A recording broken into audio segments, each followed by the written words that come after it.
اعوذ باللہ من الشیطان الرجیم بسم اللہ الرحمن الرحیم عزیز طلبہ و طالبات السلام علیکم۔ آج درجہ 12ویں کے لیے ہمارا جو موضوع ہے وہ ہے غزل۔ آج سپٹمبر کی 4 تاریخ ہے۔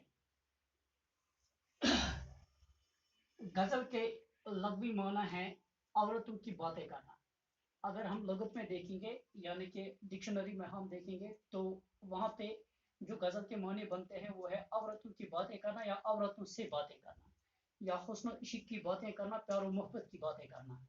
تو اصطلاح میں غزل، اصطلاح سے کیا مراد ہے؟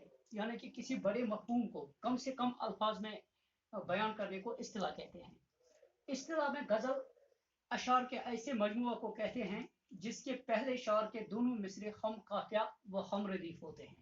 یعنی کہ یہ اشعار کا ایسا مجموعہ ہے کہ جس کے پہلے شعر کے دونوں مصرے، یعنی کہ ایک شعر میں 2 مصرے ہوتے ہیں، تو جو غزل کے پہلے 2 مصرے ہوتے ہیں وہ دونوں ہم قافیہ اور ہم ردیف ہوتے ہیں، وہ دونوں ہم قافیہ اور ہم ردیف ہوتے ہیں، اور باقی اشعار کے دوسرے مصروں میں قافیہ و ردیف کی قید نہیں ہوتی۔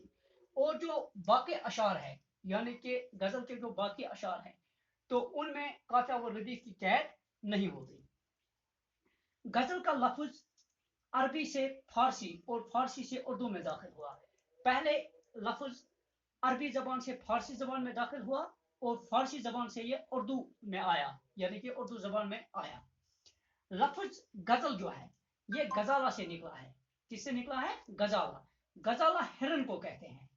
کچھ لوگوں کا خیال ہے کہ غزل نے قصیدہ، ہاں غزالہ ہرن کو کہتے ہیں کیونکہ ہرن جب بڑا ہوتا ہے تو اس کے جسم کے ایک اعضاء یعنی کہ اس کے ناک میں ایک خوشبو چھپی ہوتی ہے، تو لیکن ہرن کو خود اس چیز کا علم نہیں ہوتا ہے کہ یہ خوشبو اس کے بدن میں کہاں چھپی ہے، تو اس خوشبو کو پانے کے لیے وہ ادھر ادھر بھٹکتا رہتا ہے، صحراؤں میں بھٹکتا ہے، بیابانوں میں بھٹکتا ہے اس خوشبو کی تلاش میں۔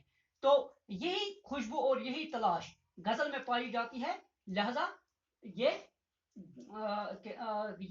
خیال ہے کہ یہ غزالہ سے نکلا ہے۔ کچھ لوگوں کا خیال ہے کہ غزل نے قصیدہ کی تشبیب سے جنم لیا ہے، کہ غزل جو ہے اس نے قصیدہ کی تشبیب سے جنم لیا ہے۔ تشبیب کس کو کہتے ہیں؟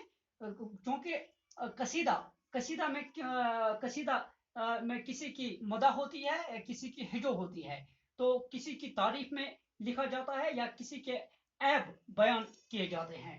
تو لیکن جب بادشاہ کے محل میں قصیدہ کو شاعر وہ قصیدہ سناتے تھے تو جو سامعین ہوتے تھے وہ اس طرح سے ایک ان کے لیے یہ مزے کی چیز نہیں تھی، کیونکہ کسی ایک شخص کی تعریف ہوتی تھی تو باقی لوگ اس سے لطف حاصل نہیں کر سکتے تھے، تو لہذا شعراء لوگوں نے کیا کام کیا، انہوں نے کہا کہ کچھ ایسا پہلے لکھا جائے تو تاکہ سبوں کی دلچسپی بڑھ جائے، تو انہوں نے پہلے قصیدہ سے پہلے تشبیب لکھنی شروع کی۔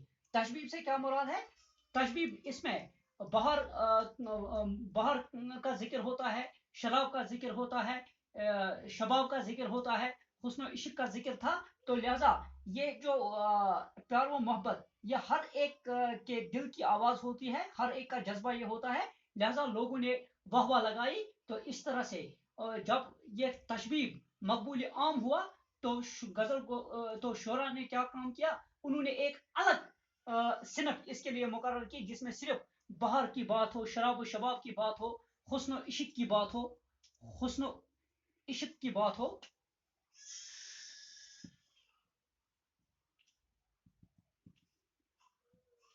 حسن و عشق، پیار و محبت کی باتیں ہوں